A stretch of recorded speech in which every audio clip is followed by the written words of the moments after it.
Bonjour Louis dans les cultures bonsaï. On continue dans notre série. Alors, quand vous faites la sélection d'un arbre, bon, on a vu certains éléments d'esthétique, etc. On a vu aussi un aspect où c'est important d'avoir, c'est-à-dire d'avoir une bonne vigueur de l'arbre. Mais pour assurer une bonne vigueur de l'arbre, ce qu'il faut aussi, c'est de savoir l'essence avec laquelle on travaille. Et surtout, choisir l'essence qui va être adaptée au milieu où vous vivez. Si, par exemple, ici, on a des mélèzes du Québec qui sont très rustiques, donc qui peuvent endurer moins 40, moins 45, ben, pour quelqu'un qui vit au Québec, c'est pas compliqué. On peut laisser les arbres sous la neige durant l'hiver, c'est pas un problème. Si vous êtes en appartement, par exemple, et vous allez peut-être vouloir plutôt avoir un arbre tropical que vous allez pouvoir mettre à l'intérieur de la maison sous un éclairage adapté pour avoir une bonne culture.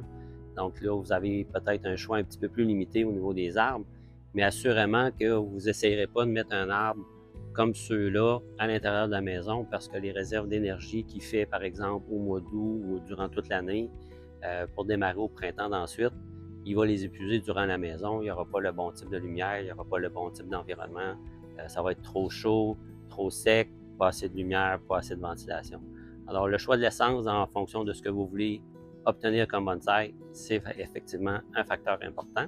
Alors, prenez ça en considération dans le choix de votre arbre. Alors, en souhaitant que ce petit conseil-là vous soit utile, continuez de nous suivre, continuez de pratiquer. Arigato!